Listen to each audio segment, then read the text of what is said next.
You can just imagine the 1860s version. Far from compromising civil liberties, slavery actually enhances personal freedom.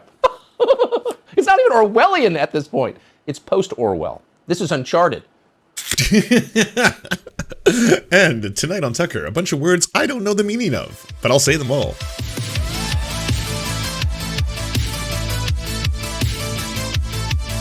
Oh, I did want to see this for 2 seconds. I know this is not going to be great because it's, you know, everyone's most famous white nationalist talking, but this is a talking point that I have been seeing over and over on the internets, and not just from, right-wing pundits, but it seems like right-wing internet pundits as well love throwing this out, which is like, hey, it seems like you liberals and leftists, you're always talking about my body, my choice in relation to, of course, birthing person's bodily autonomy over their own uteruses. And so why are you not applying that to vaccines? Because the two are very comparable. They're one and one, aren't they? But why has that changed? Why is it all of a sudden that you don't have a choice whether or not you take the vaccine or not?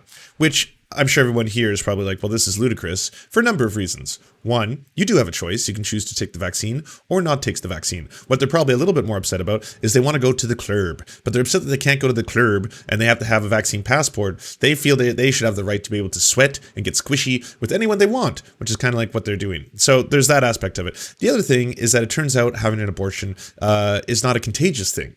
You cannot actually spread abortions to other people. So again, the one-to-one comparison is just ludicrous on its surface. And it's really just trying to make the whole thing seem more cartoonish than it already is. Welcome to Tucker Carlson tonight. Here's an interesting observation. Theory. The slogans they yell the loudest are the ones they believe the least. We've been noticing that recently. Volume is inversely proportional to sincerity. Maybe you scream it because you don't really believe it. Why do we think this? Well, here's why. The very same people who've told us for decades now that it's my body, my choice, and seemed to mean it when they said it, those same people abandoned their own argument immediately when COVID arrived. Suddenly, on a dime, they turned and they were demanding that we wear the mask and get the shot. But these were not optional suggestions. They weren't deeply personal decisions to be made according to the dictates of individual conscience after consulting with family, physicians, and clergy. They weren't between you, your doctor, and God. No, not at all. These were mandates. All of a sudden, Democrats were arguing that actually politicians do get to decide what you do with your body. It's their choice, not yours. Inject these powerful drugs whether you want to or not because we own you. Now, Nope. You can choose not to. There's not a single part in the US or Canada where they're forcing you to have to take the vaccine. You are not forced to have the vaccine. You have the freedom not to take the vaccine. You don't have the freedom, it turns out, to be able to go into the club and get all sweaty with other human beings and spread disease. That's the freedom that they're trying to limit. Now, whatever else that is not a pro-choice position, to put it mildly. So as we watch this happen, we wondered, what are these people going to say the next time so-called abortion rights get challenged in court? And now we know the answer. Because last night, the Supreme Court of the United States ruled on a new abortion law in the state of Texas. That decision came down, by the way, 5-4. That's the exact split that decided Roe v. Wade almost 50 years ago. So it's good enough to have meaning. This time, the court upheld a Texas law that effectively bans abortion once a fetal heartbeat is detected. Typically, that's about 6 weeks into a pregnancy. In, like, what other universe would these two things suddenly be associated with one another? Genuinely. Like, I wondered that when I first heard this. Because, you know, Tucker's not the first person to bring up this point. Tim Pool's been, like, regurgitating this point for a while. It's been like, hey, whatever happens to the My Body, My Choice people. I saw the Quarterly make a tweet about it. I'm sure most of the right-wing griftosphere all have their own spin on this one take. But why are you trying to associate these two things together? They are not one and the same. There's no, like, contagion when it comes to abortions. You know, if you're about to get an abortion, that will not force someone else against their will to get an abortion as well. Now, this new law does not allow the government of Texas to enforce the ban, so no one's going to jail over abortion. Instead, the new law lets citizens sue clinics that commit illegal abortions. So no matter how you feel about abortion, it's kind of hard to argue this is... So what happens when you had nothing to do with it and you were just, say, a Lyft driver and you happen to drive someone to the location and you get sued by private citizens who have nothing to do with... And believe me, there will be droves of these private citizens who are like, well, today I'm going to find everyone I can to sue because I have the right to do it now to save those fetuses. We've got to save every ghost fetus that ever was about to exist. What's going to happen then? When you can't make those payments, when they successfully sue you, and all of a sudden it's like, all right, so you owe this person and or this entity $25,000. You're like, well, I can't pay that. That's like my entire year's salary. It's like, oh, okay, well, if you're refusing to pay that, you might face legal consequences and or we might have to put you in jail. Imagine. An especially radical law, intentionally stopping a person's heart from beating is the definition of killing.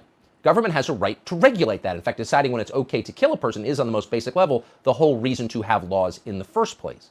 So whether it's right or wrong, or whether you like it or not, it's not a crazy statute. It did, however, drive the media crazy. Here's CBS, quote, news last night. It is nearly impossible to get an abortion in Texas. The most restrictive abortion law in the country went into effect after the U.S. Supreme Court declined to act on a request to block it. Abortion providers say Texas... Uber promised to pay legal fees if the drivers get sued for driving women to abortion clinics. That sounds nice, but I'd like to see how long that takes. I'd like to see how long and how many lawsuits they hold that up to before they're like, oh, this is actually quite an expensive endeavor. We just didn't know. We didn't know Texas was going to be so extreme and there'd be so many people willing to sue. Texas has essentially outlawed 85% of abortion procedures, which will force many clinics to close. Amy Hagstrom Miller runs 4 clinics providing abortion services and is one of the plaintiffs asking the Supreme Court to intervene. It's heartbreaking to deny them the care that our staff are fully trained and ready to provide. So really, most people are going to be forced $1 million to carry Planned out pregnancy Parenthood. Good against their job, will. Lyft. The law, signed by Republican Governor Greg Abbott, bans abortion once a so-called fetal heartbeat is detected, usually around 6 weeks. How is an abortion service different from abortion? Why not just call it what it is? But here's the best line from CBS. Oh, well, I can really tell you, because one is an abortion and one is a company that provides a service. That's, I mean, don't really have to bust out the old Wikipedia for that one, Tucker. It's in the names that you're just stating right now. Amazing. A so-called fetal heartbeat. Imagine saying something like that out loud. Once they've decided... Well, yeah, because that's the thing, right? I don't know if you're aware of this, but most people who may be pregnant don't know about it in the first 6 weeks. So if they find out at the 6th week, it's like, uh-oh, yeah, no, now it's completely illegal. You should die. They won't even admit you have a heartbeat. Do the very worst people in this country go into journalism, or does it just seem that way? Anyway, you'll notice that CBS does not make a case for abortion. No. They didn't tell you why it's so important to stop fetal hearts from beating. They just asserted that it is. What they didn't do is say a single word about how this violates your physical autonomy, about how it's your body, your choice. They can't say that now. They're for mandating vaccines and masks. So in that way, over at CBS, they're still a little... Okay, I'll make it yeah, all right, it all makes sense now. It's all coming together. So this is your work, Tucker. I'm just gonna have you know, all right? This is not what mainstream news was ever doing. Mainstream news was never really pushing the rhetoric, even the leftist channels, so-called NBCs, that like, this is important, your body, your choice, this is about bodily autonomy. It was always framed as, this is the pro-choice crowd, this is the pro-life crowd, and never shall the two mix. And this is basically what one side is doing, and this is what the other side is doing.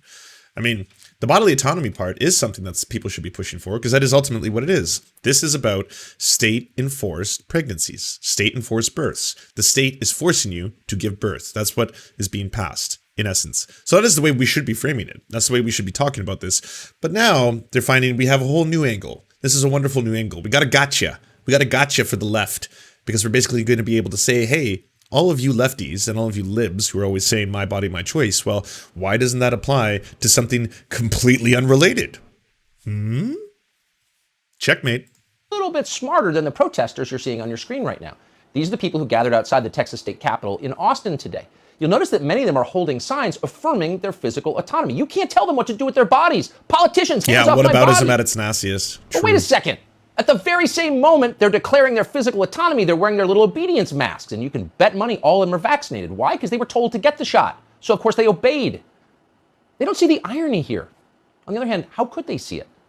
So few sane people are left with big platforms in this country that you almost never hear a sensible, logical, rational argument about anything.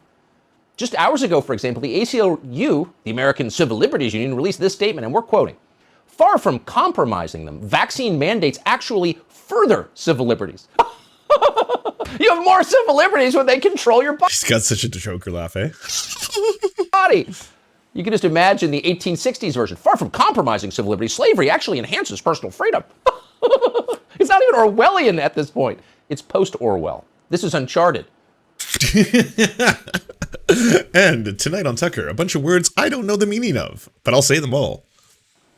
Things are changing so fast that a lot of people on the left are having trouble keeping up with the shifting justifications for the policies they want. Poor Jen Psaki. I know, it's true. I remember me and the other leftists when we meet, we're like, I just with all these terms, what are we supposed to do? I can't say my body, my choice anymore. I mean, it just doesn't apply because we've thrown that out the window with these vaccines, you see. Never a genius to begin with. Unintentionally blew herself up today at the White House press briefing.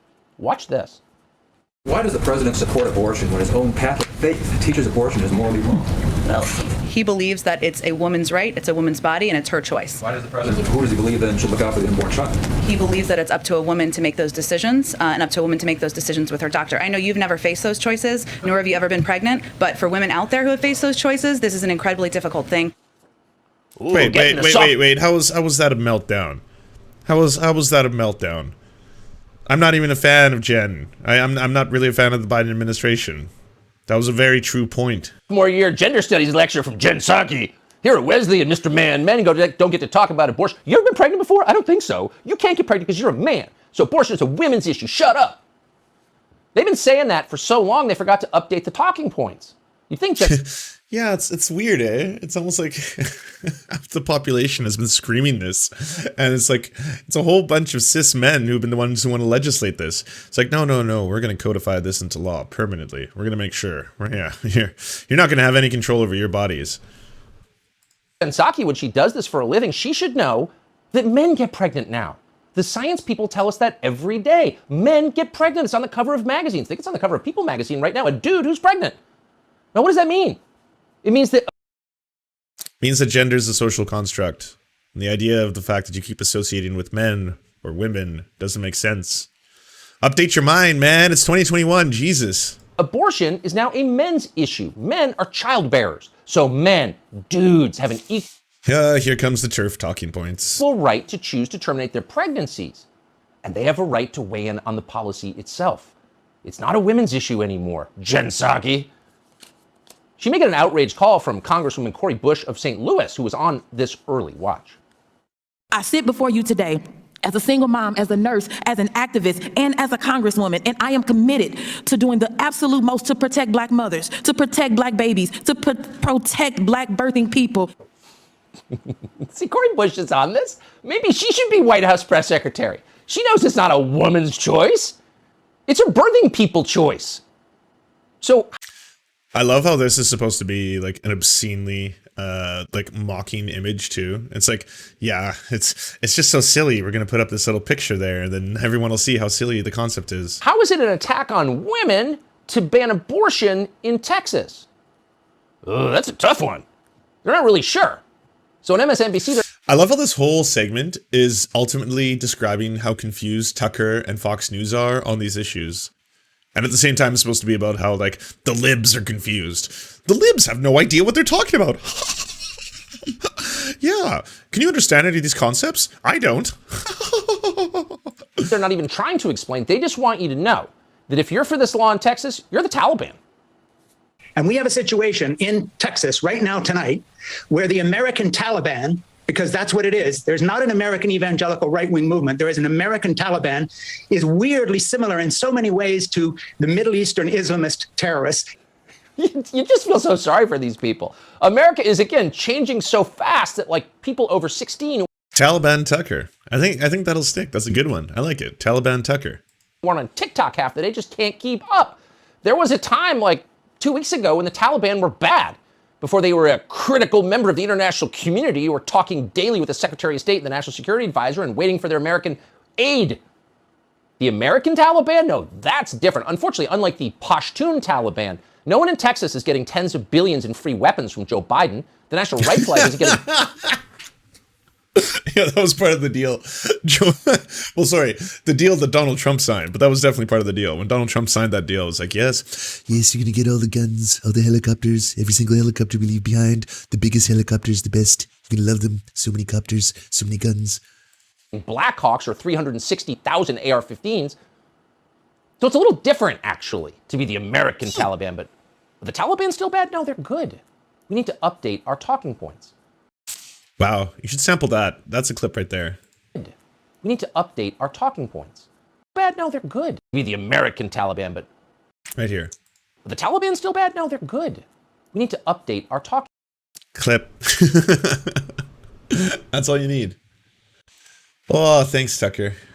Do you want movies and Serfs watching the movies? So then come over to the new channels. It's the Serfs.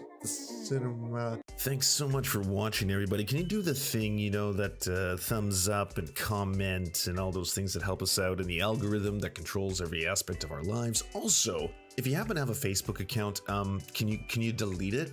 Like, just delete it. You should probably delete your Facebook account because it's not a great company. But hey, if you can't do that for whatever reason, I understand. And could you also go to facebook.com/thesurftimes then and give us a little like and a follow. We're just trying to push back against the fact that people like Ben Shapiro happen to dominate the platform entirely. And when everyone asks why do older generations believe the things they believe, one of the problems is the majority of them on social media use Facebook. So to counter that, we're just going to be on there too now. Also, if you happen to have a union or a worker co-op or even a leftist project, podcast, website, Zoom, MySpace, it doesn't matter. We will advertise it for free on this channel. All you got to do is go to weareserfs.com and use the forms that we got there, weareserfs.com.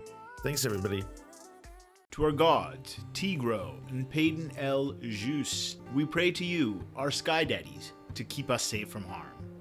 To our monarchs, Tom Spiker and the Tim Caucus, we shall humbly clean your golden toilets in your spatial palaces. To our lords, Ultra Wolf, Evan Nudie, Trevor R., Alexander Thaler, Ryan Lubin, and Jeff Lamb, we are eternally grateful for this small segment of land for us to toil and work. To our knights, Ariane McCarthy, Daniel Sutton, Ants Are Still Running the World, Coulter Smith, Val 9000, Jenna Tall, Dark Puppy, Quiet One 85, Anna Loves Riley, Omni, Riley and Anna, Poodlehawk, Ultimondi, Trevor Janis, Lemmy 101, Anthropophojack, Sharon 42, Chronic to Hemphog, Catherine, Bone Jenny, Radical Maniac, Ramona Costa, Jimmy Bignuts, Violent Orchard, Sophie Baby, Political Puppy, Andreas Chiringuito, Zach Christensen, Jopi, Josh Mickelson, Todd Buckingham, and Todd Lajeunesse. We raise our glasses, we raise our swords, and we salute you, our friends. And to Lance, you are the wind beneath my wings.